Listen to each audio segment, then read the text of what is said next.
I'll start by telling you what the job actually was, because I think the only way to explain what happened is to make sure you understand exactly how ordinary it was supposed to be. I'm not a field geologist. I've never been the kind of person who camps or hikes or has any particular relationship with wilderness. I studied geophysics because I was good at math, and I liked the idea of a science that worked underground, away from things you could see and touch directly. Most of my career has been sitting in front of screens, reading data that comes from instruments I've never visited, interpreting signals that originate in processes happening miles beneath the surface. I am, in the most literal sense, someone whose professional life consists of watching numbers, watching waveforms, watching for the specific shapes of things that shouldn't be there. The rotation contract came through a monitoring consortium, a joint program between a university geology department and a government volcanological agency. They maintain a network of remote automated stations, mostly in geologically active regions, and every few months they need a human being on site for maintenance cycles, calibration verification, data quality audits. The pay for a 28-day solo rotation was roughly 3 times what I earned in the same period at my regular position. My regular position at the time was a part-time consulting role that I'd been drifting through since finishing my doctorate, and my personal life had just finished contracting around a breakup that left me in a 1-bedroom apartment that had been chosen for 2 people and now felt designed to emphasize that I was only one. I took the contract without much deliberation. The application was a 2-page form, a background check, a brief phone interview with the program coordinator, a woman named Dr. Vasquez who spoke quickly and had the manner of someone who had explained the same thing to many different people and was no longer certain any of them had really listened. She told me the site was on the northern edge of a basaltic plateau, approximately 4 hours from the nearest town by the unpaved access road. She told me the station had been operational for 11 years. She told me the previous rotation analyst had completed his assignment without incident. She asked if I had any questions, and I said I didn't. And she said she'd send me the technical documentation, and that was essentially the entire conversation. I drove out to the site in early October. The access road runs through a stretch of terrain that doesn't look like anywhere I'd been before. Flat, dark, almost entirely without vegetation, except for the occasional low scrub that manages to establish itself in cracks in the lava rock. From a distance, the plateau looks almost featureless. The sky out there is very wide, and the ground is very dark, and the relationship between them is starker than you expect, like a border drawn with more intention than most landscapes manage. The station itself is a prefabricated modular structure, about the size of a generous 2-car garage. It sits on a concrete pad and is anchored with ground bolts at each corner. There's a generator shed about 15 meters to the east, connected by a conduit that runs just below the surface of the ground. There's a water tank. There's a satellite dish on a pole. And then there's the sensor array, not visible as a single thing, but present as a series of marker posts stretching out in a grid pattern across the surrounding terrain, each one marking the location of a buried geophone or broadband seismometer. 31 sensors in total, placed at intervals ranging from 50 meters to just over 2 kilometers from the station. You can see the nearest posts from the station window. The furthest ones are beyond the range of useful visibility, somewhere in the flat, dark distance that eventually becomes the horizon. Inside, the station has a workspace with 3 monitors, a server rack, an equipment locker, a bathroom, and a small living area with a cot and a 2-burner stove. The previous rotation analyst had left a stack of paperback thrillers on the shelf above the cot, which I found oddly touching, like a message. Someone had been here before me and had needed to fill time with something, and they'd left the solution behind for whoever came next. My first week was genuinely unremarkable. I ran through the calibration checklist, 31 sensors, each requiring a verification ping and a response analysis. 29 responded nominally. Two were flagged as needing minor recalibration, which I logged and corrected over the following 2 days. The data streams were clean. The incoming waveform patterns matched what you'd expect for a geologically quiet period. Microseismic background noise, the occasional distant mining event registering at very low amplitude, the baseline thermal cycling that causes the rock to expand and contract through the daily temperature range and shows up as a predictable, almost sinusoidal drift in the long-period sensors. I settled into a routine quickly. I'm someone who functions better with structure, and I'd known going in that the primary challenge of a solo rotation was psychological. The absence of external schedule, the lack of social contact, the way time behaves differently when no one else is around to mark it with you. So I built a schedule on my first day and stuck to it. Wake at 6:30, data review from 7 to 9, equipment check from 9 to 10, analysis and documentation from 10 to noon, lunch, a walk, always the same loop, out to the nearest sensor post and back, taking about 40 minutes, afternoon analysis, dinner, evening data review from 7 to 9, then reading or nothing until sleep. The walk was important to me, not because I needed the exercise exactly, but because the plateau, it has a quality out there that's hard to describe, and that I found myself wanting to be in contact with at least once a day.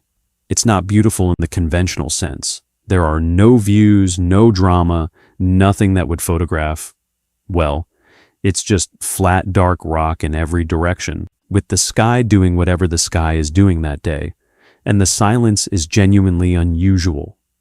Not peaceful silence, but the kind of silence that has texture, that you become aware of as a thing in itself rather than just an absence. I started to look forward to those walks. I started to notice small things, the way the rock color changed in different light, the specific shade of a particular hour before sunset, the way the station looked from a few hundred meters away, small and silver and somehow provisional against the scale of the plateau. I want to establish all of this because I want you to understand that when the anomalies started, I wasn't someone who was lonely enough or bored enough to manufacture a mystery. I was actually fine. I was doing my job carefully and sleeping well and eating regularly and not experiencing any particular distress beyond the ordinary low-grade background static of someone in the aftermath of a relationship ending. I was not primed for this. The first anomaly appeared on day 8. I need to explain what the data normally looks like to make this make sense. Seismic waveforms have characteristic shapes. A tectonic event. An earthquake produces a specific pattern, a P-wave arrival followed by an S-wave arrival, with the time difference between them telling you the distance to the source. Local microseismic events have their own signatures. Thermal cycling looks different again. Slow, smooth, rhythmic. Industrial noise has its own fingerprints. A trained analyst can look at a waveform and identify its category very quickly, the way a musician can hear a chord and name it without having to count the intervals consciously. On day 8, at approximately 2:17 in the morning, I know the time precisely because I was awake. I'd gotten up for water and habit had taken me to the workstation. One of the sensors registered an event that I could not categorize. It wasn't large. On the amplitude scale, it would barely register as a micro-event. But the waveform shape was wrong. Not wrong in the sense of corrupted or instrumental. The signal was clean and well resolved. Wrong in the sense that it didn't belong to any of the categories I knew. The P and S wave relationship was distorted in a way that implied a source geometry I couldn't construct a model for. The frequency content was narrow, almost tonal, rather than the broadband noise you'd expect from any normal source. And the duration was unusually precise, not the natural decay of a seismic event which tails off in a characteristic way. This had a sharper ending, like something that had been turned off rather than exhausted. I stared at it for probably 20 minutes. I ran the standard analysis routines. I checked the sensor's calibration log. It had been one of the 29 nominally responsive ones. Clean data, no drift. I looked at the other sensors in the array to see if any of them had recorded the same event. 2 had. Sensors at approximately 800 meters and 1.3 kilometers from the station, both to the northwest. The event had been localized. Small source area, shallow. The arrival time analysis suggested a depth of no more than 40 meters. I logged it. Category: unclassified micro-event. Notes: unusual waveform morphology, atypical frequency content, sharp termination. I flagged it for review and went back to bed. I assumed it was nothing. In seismic monitoring, you encounter unclassified events with some regularity, particularly in geologically complex terrain. Not everything has an obvious explanation. Part of the job is being comfortable with that ambiguity, while staying alert to whether the ambiguity has a pattern. I forgot about it for 3 days. On day 11, the same event occurred again, nearly identical waveform. Same 3 sensors registering, same shallow depth estimate, same frequency content, same sharp termination. This time at 4:41 in the morning. This time, I didn't go back to bed. I pulled up the archived data from the station's full operational history, 11 years of continuous seismic recording. I wanted to know if this type of event had appeared before. The search function lets you filter by frequency content, by waveform shape parameters, by sensor cluster. I set up the search and ran it and went to make coffee while it processed. There were 6 prior occurrences in the 11-year archive. Not many. Not enough to constitute a pattern by any rigorous definition. 6 events spread across 11 years, with no clustering in time that I could immediately identify.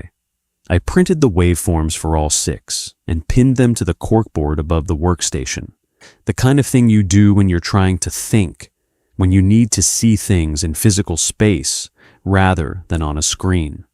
They were all the same. Identical frequency signature, identical waveform morphology, identical sharp termination. 6 times in 11 years, something had produced this signal in the ground northwest of the station, at a shallow depth, in a very small source area. I emailed the technical lead at the consortium.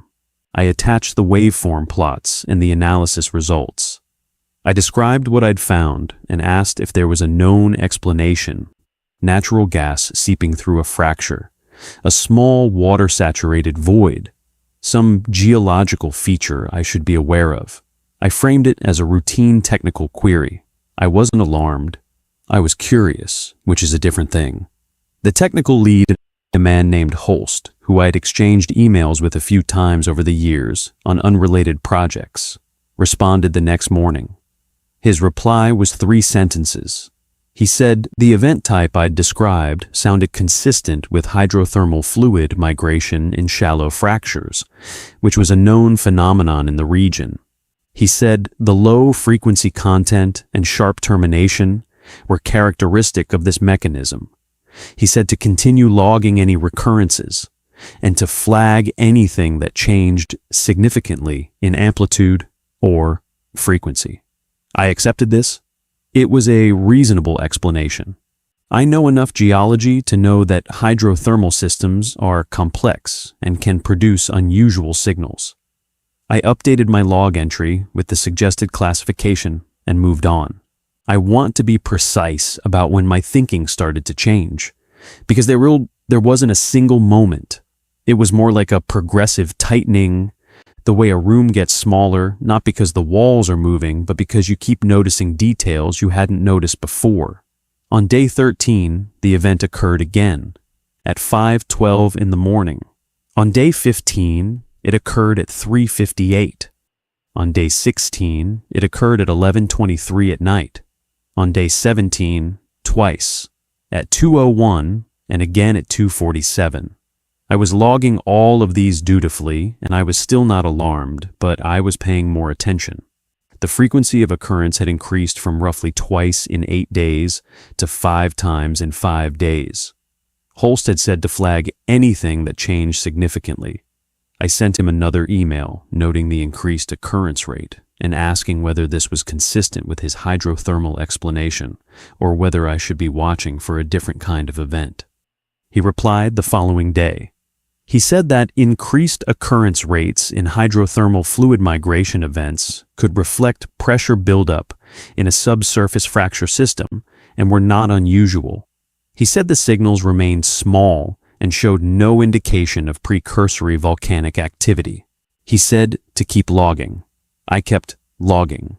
And I started to do something else, which I hadn't done before. I started keeping a personal log alongside the technical one.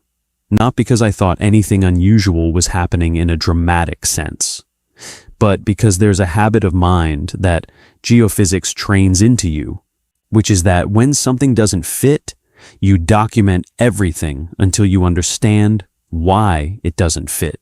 You don't just document the anomaly, you document everything around it, the context, the conditions, the circumstances of each observation. So I started noting, alongside each event log entry, what I had been doing at the time, whether I was asleep or awake, what I'd been doing in the hour before the event, whether I'd been inside or outside, the time of day and what the environmental conditions were.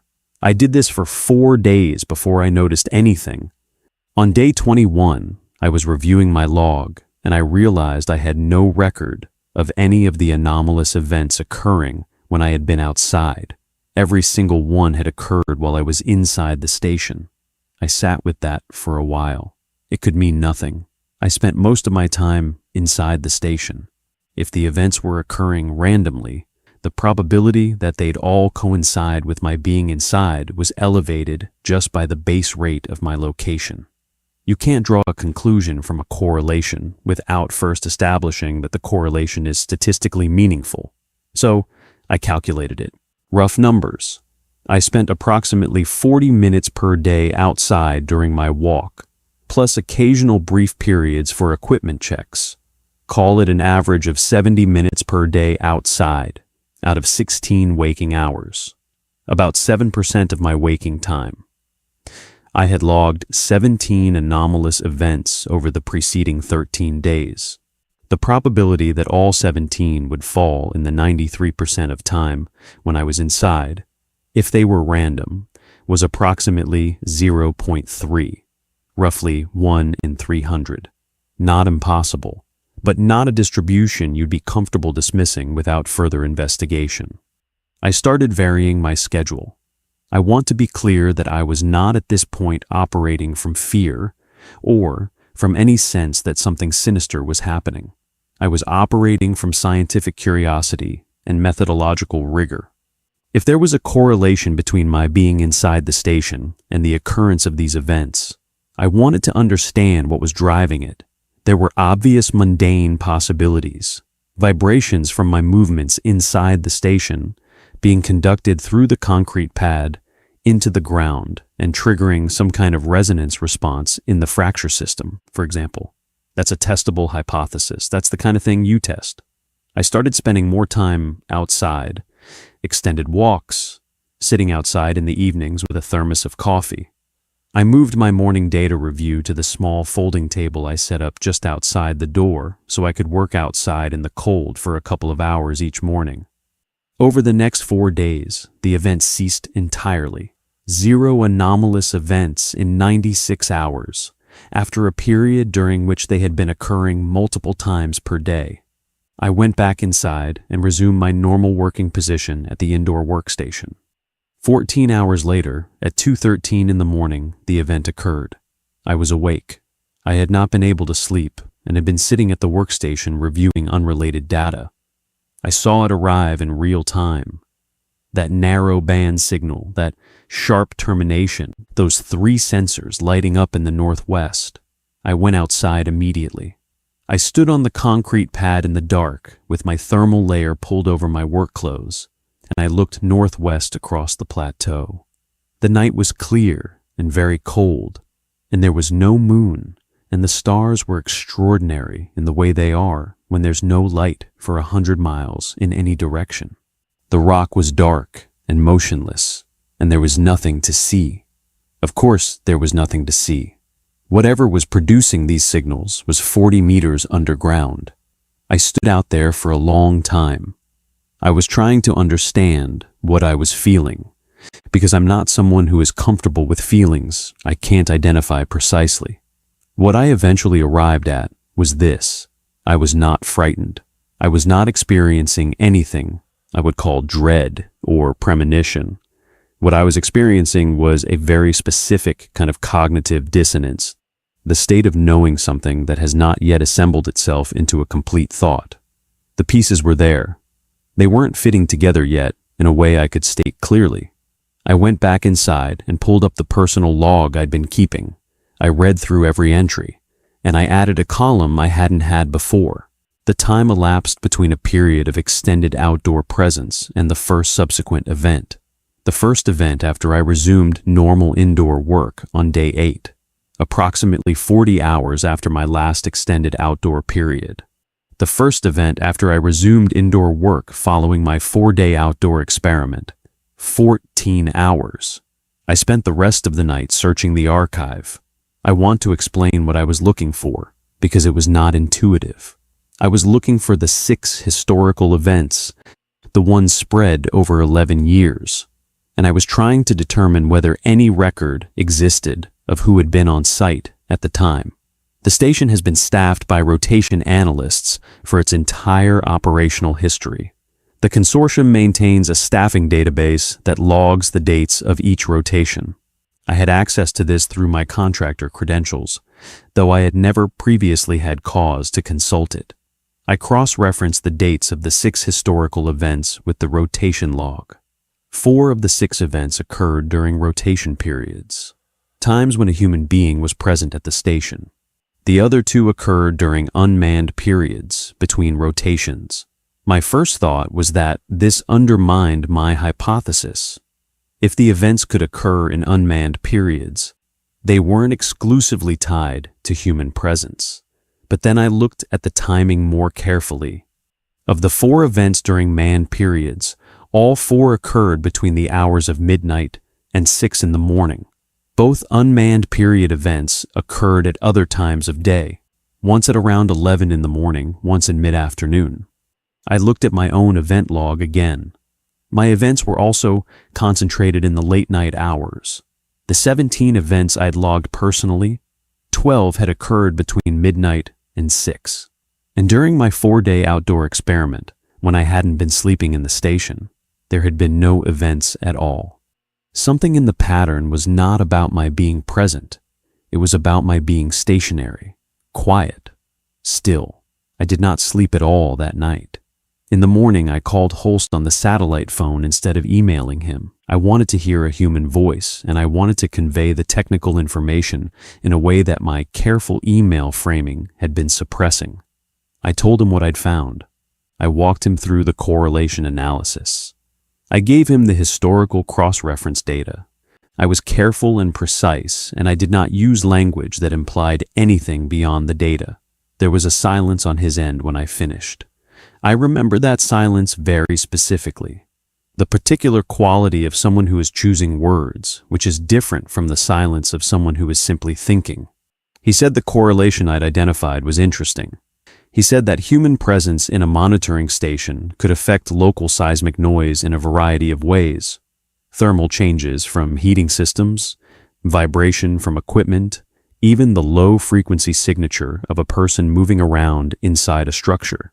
He said the correlation between my indoor presence and the event occurrence was likely a confound. The events were probably occurring at these times for geological reasons, and my presence was probably irrelevant. I said, the event stopped completely for 4 days when I changed my behavior, completely. He said that was notable but not conclusive. Geological systems can go quiet for periods. He said the correlation was probably coincidental and to continue logging. I asked him a direct question.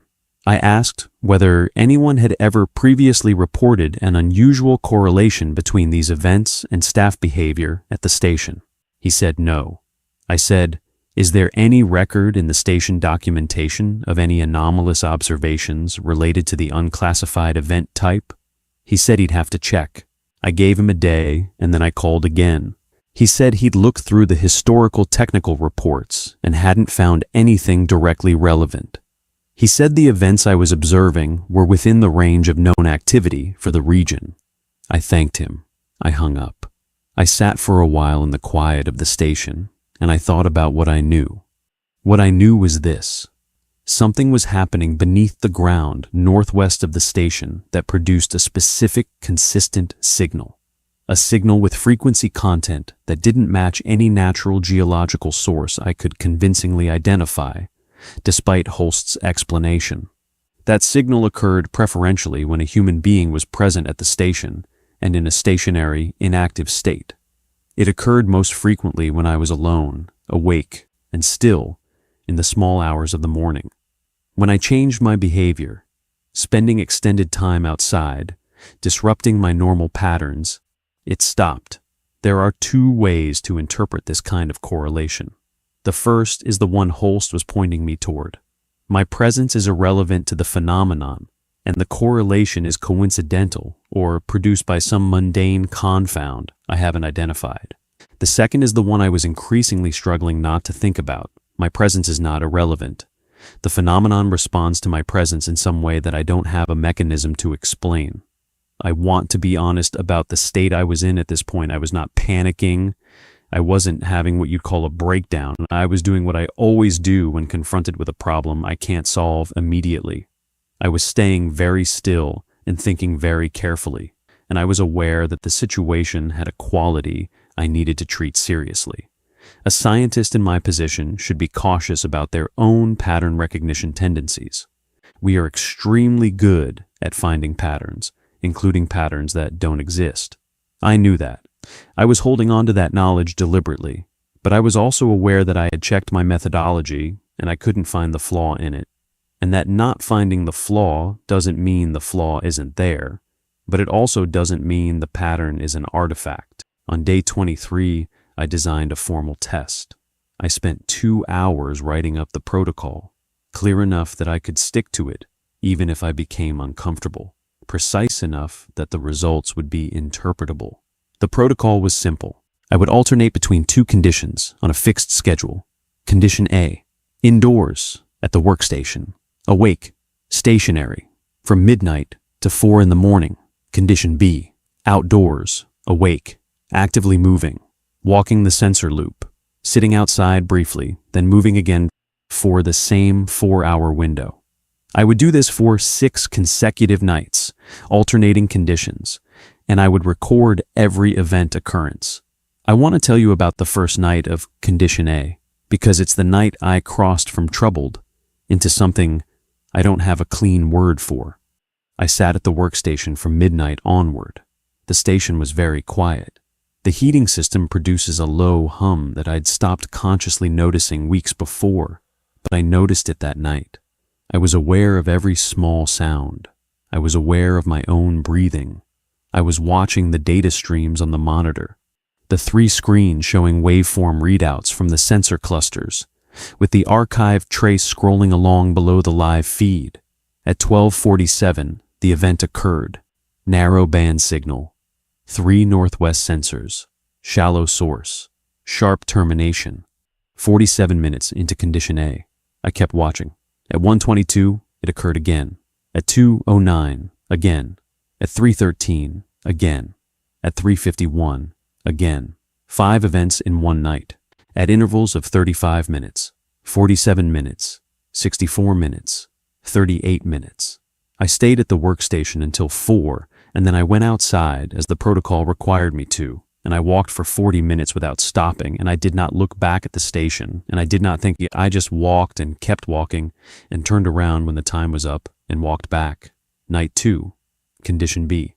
I was outside from midnight to 4, walking and moving. 0 events. Night 3. Condition A. 6 events. intervals ranging from 28 minutes to 71 minutes. Night 4, condition B, 0 events. Night 5, condition A. I stopped counting at 7. Night 6 was supposed to be condition B. I sat outside from midnight with my thermos and my thermal layer, and I sat still. I hadn't specified in the protocol that I had to keep moving. I just said, actively moving. I sat still. At 1:03, the event occurred. I had been outside. I had been still. I want you to understand the significance of this, because it took me a few minutes to absorb it myself. The correlation was not between my being inside and the events occurring. The correlation was between my being still and the events occurring when I was stationary, whether inside or outside. The signals appeared. When I was moving, they didn't. Whatever was producing the signals was not responding to my presence inside a particular structure. It was responding to me. I did not sleep on night 6. I stayed outside until dawn, walking in slow loops around the station, and I watched the data stream on my tablet over the Wi-Fi connection. And there were no further events that night. In the morning, I was very tired. I sat inside and ate breakfast and looked at the results of my 6-night protocol, and I thought about what I should do with them. The rational options were report the protocol and results to Holst and the consortium and let them interpret it. Conclude that I had introduced some unidentified methodological error and the correlation was artifactual. Accept the correlation is real and try to understand its mechanism. I spent the morning on the third option. If something 40 meters underground was detecting my stillness, there were conceivable physical mechanisms for this. Very low frequency vibration, the kind produced by a stationary human body, breathing, heartbeat. The low frequency component of standing quietly propagates differently through rock than the higher frequency noise of walking or moving. Some animals navigate using seismic signals of this kind.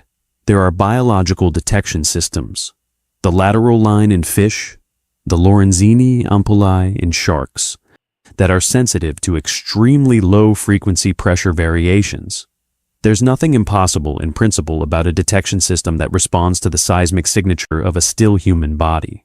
But detection systems of that kind belong to living organisms, and whatever was producing these signals was not a shark.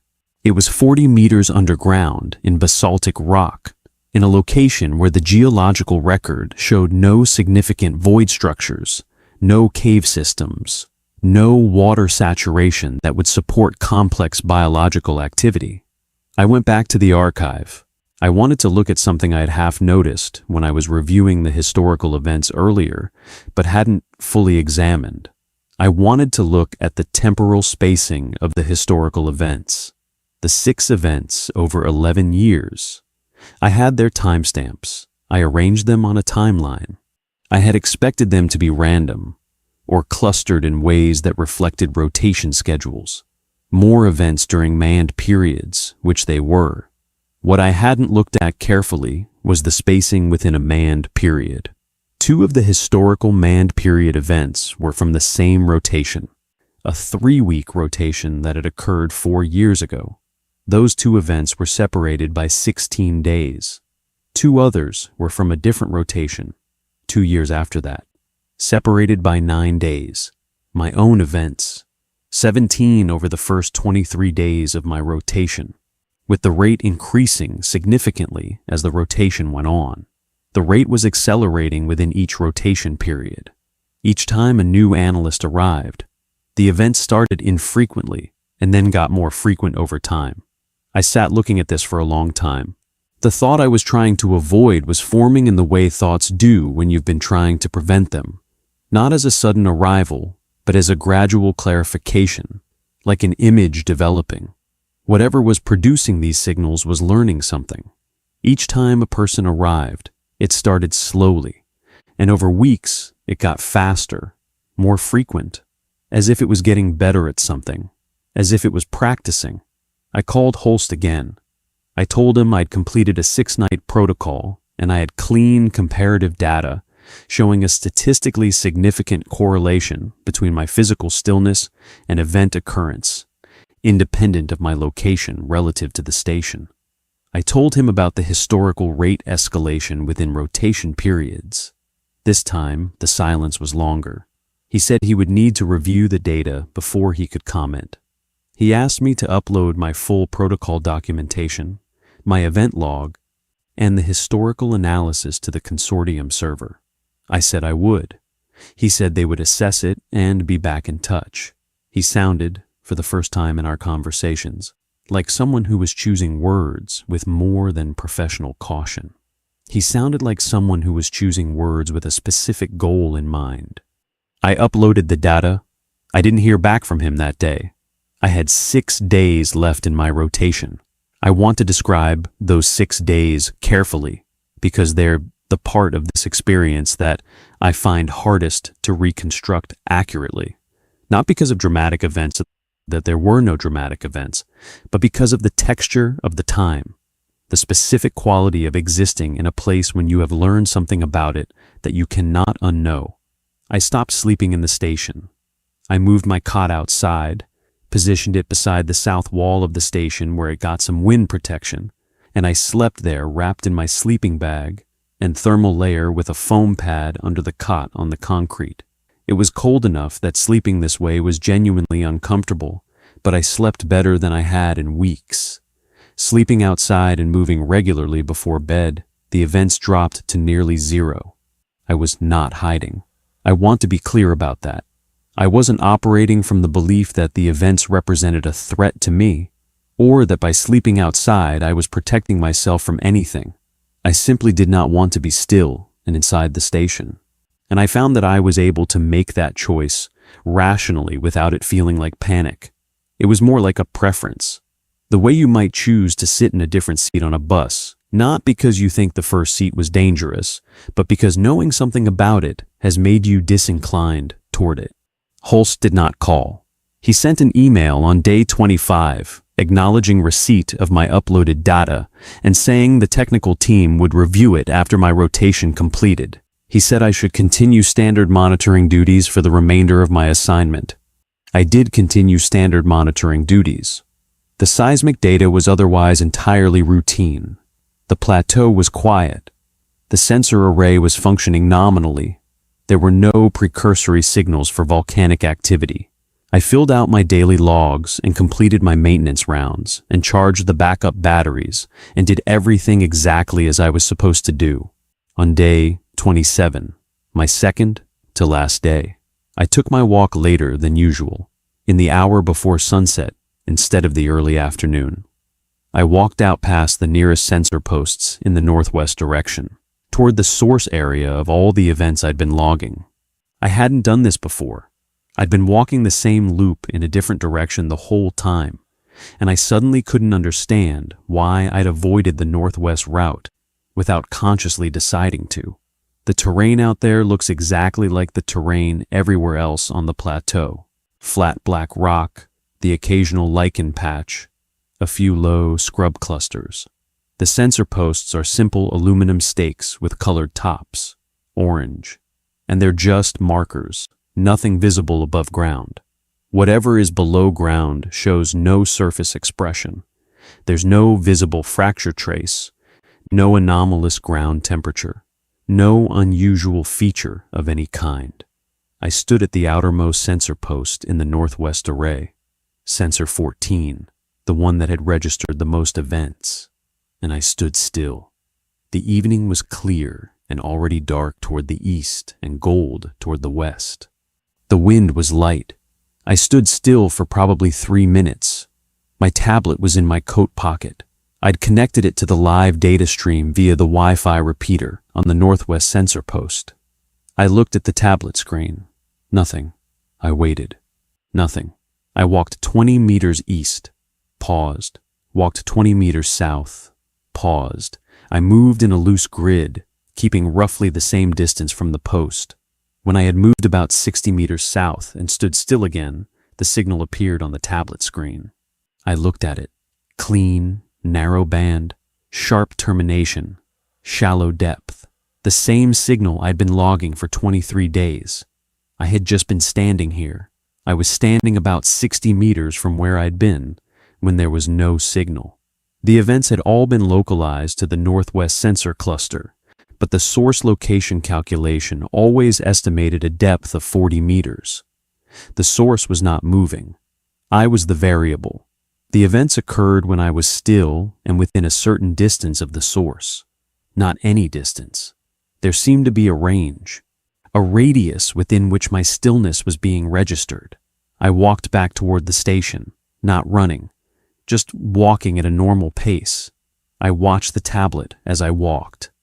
The signal had stopped after about 4 minutes of my stillness. On the walk back, no further events.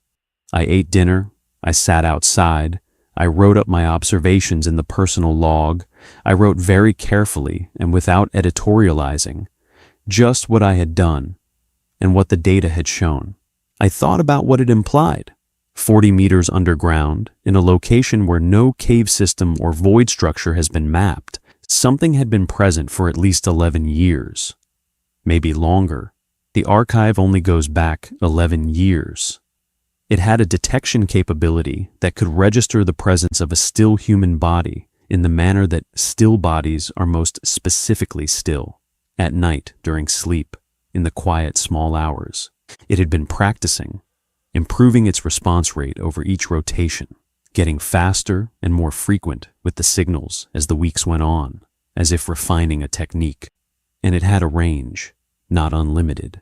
Within a certain radius, stillness was enough to trigger a response.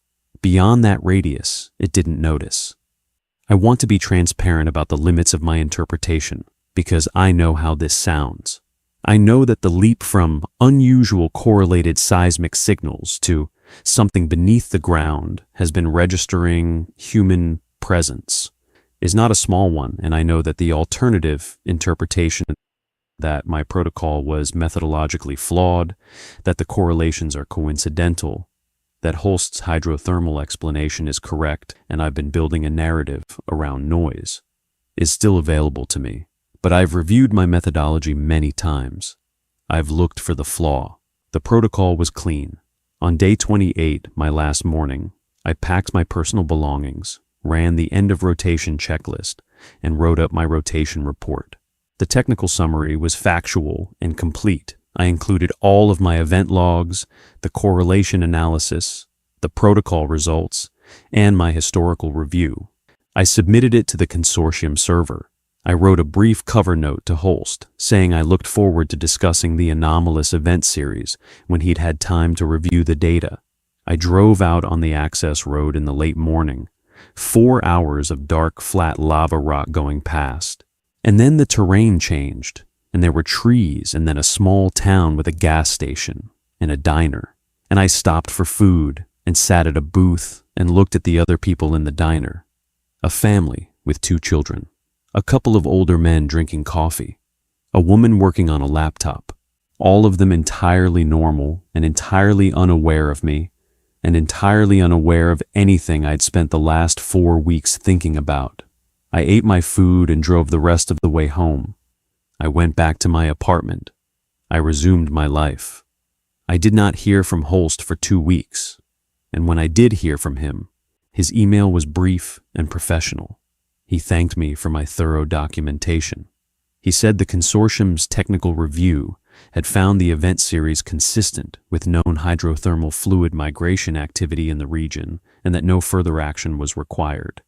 He said my rotation report had been accepted and my final payment had been processed.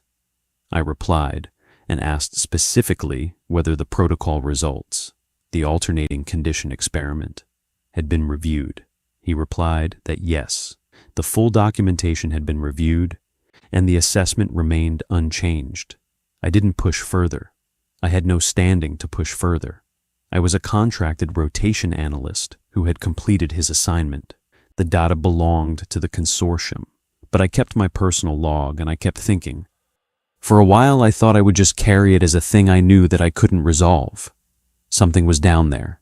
I had no proof that would satisfy an institutional standard, but I had data that satisfied my own standard.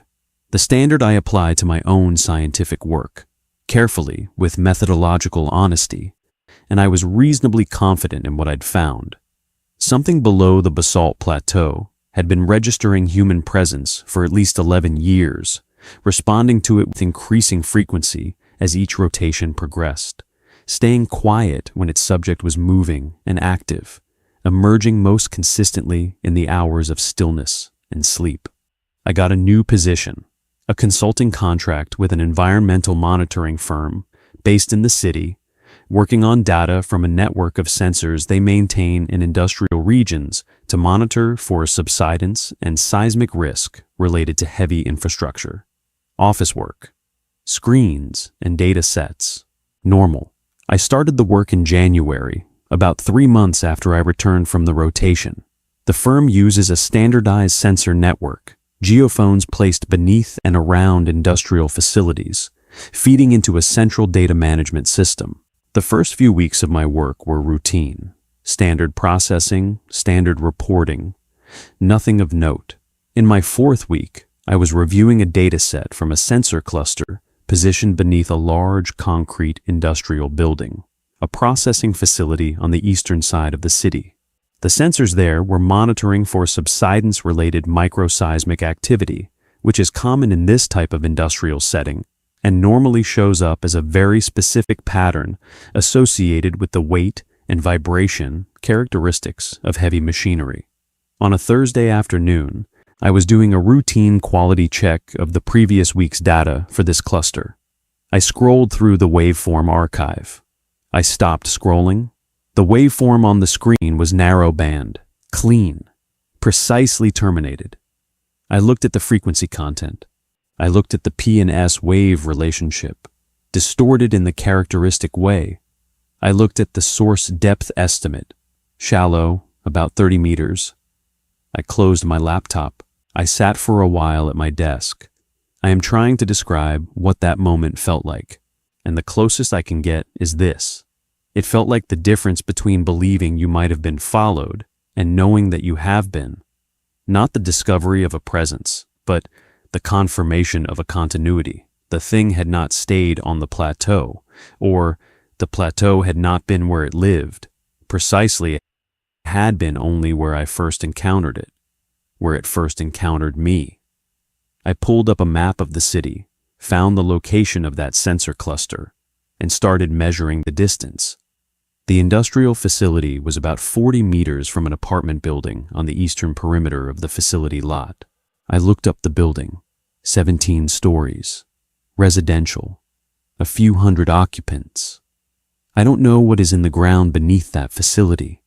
I don't know if what I found on the plateau and what I found in this data set are the same phenomenon, or whether, in a geological region of complex subsurface structure, narrow-band shallow micro-events with unusual waveform characteristics might appear in multiple locations for reasons I'm not understanding. But I know what I know from the plateau. I know the experimental results of my 6-night protocol.